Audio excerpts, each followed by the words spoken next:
Arjummaan misooma gooftati sabni hunduu hirmaada kootaati furtuudhaan sababa eebbati daandiidhaan wabii boriif taati. Arjummaan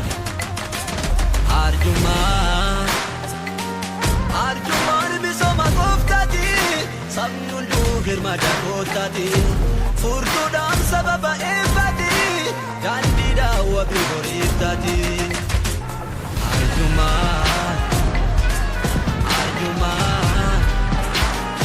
Arjummaan dadaloo keessatti inni beeka baaduu keessatti harkistee fiddi ijoo eebbati abdiidhaan wabii boriif taati. Arjummaan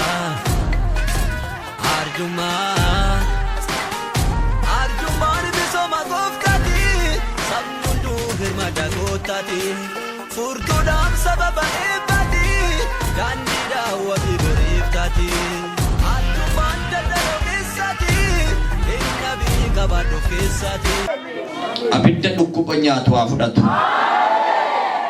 Dhukkubi kaanserii, dhukkubi HIV yoo jiraate, dhukkubi narvii asmii yoo jiraate, hojii dhabdummaa irratti, salphina irratti, dhibee keessaa falaa irratti, harka kee kana irratti abidda Waaqayyoo waameen.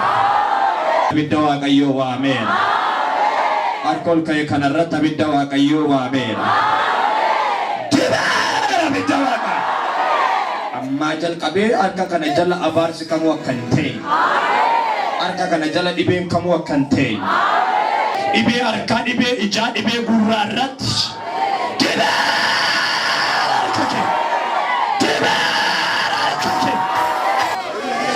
Yeroo fayyinaati. Yeroo fayyinaati. Amaniif obboleettii keef, amaniif obboleessa keef, amaniif sarimaan sarii keef. Yesuus Kiristoos nam fayyisa jedhee.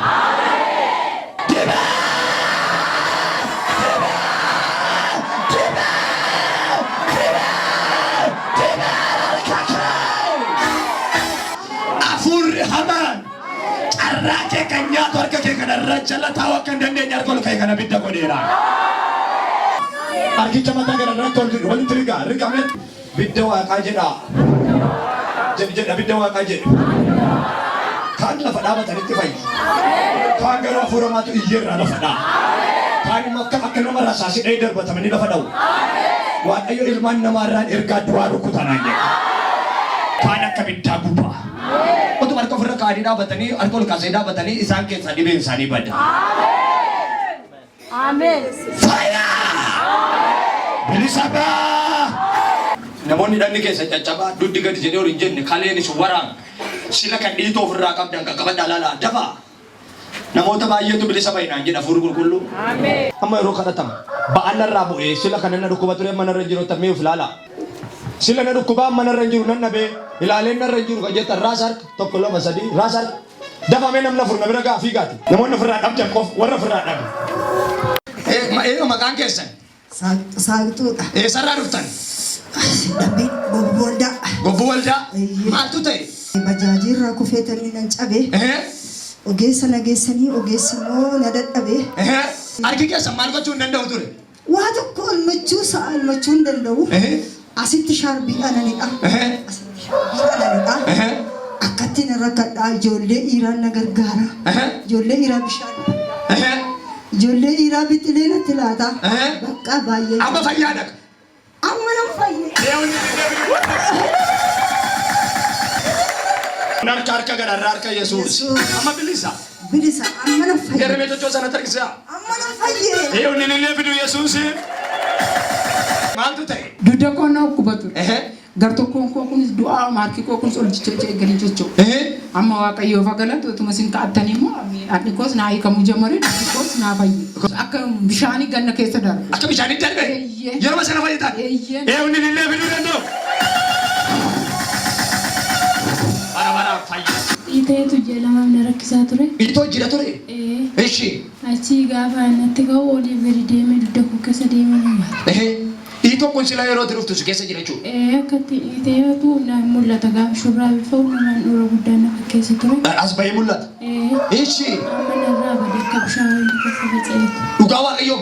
Amma yeroo kadhannu akka bishaan wayii si keessa faca'e. Saati sana kaasee dhiitoo si laafate. Kun harka Yesuus mataa gara irraatti ilillee.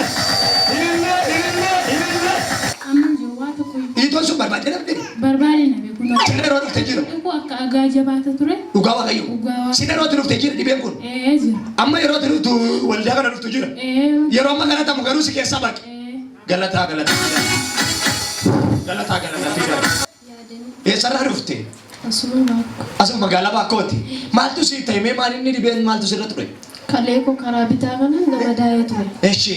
Achi taa'uus hin danda'u deemuus hin danda'u mana marfee deemaan ture garuu nan dhiisne. Har'a mootummaan dhukkuba waaqayyo na fayyisuu qaba jedhee marfeen taa'e. Eshi. Sababa gaafan taa'u sana yeroo kadhannatti sinas baatanii ka'een dhaabadheenis. Achi gaafan faarfannaa jalqabu kana gaafan qabeelaan duraan gaafan qabu na dhukkuba ture kun. Achi booda gaafan qabeelaan hin jiru. Amma yeroo qabdee laal. Hin jiru. Waan tokko hin jiru. Eewni illee fiduu danda'u Yesuusi.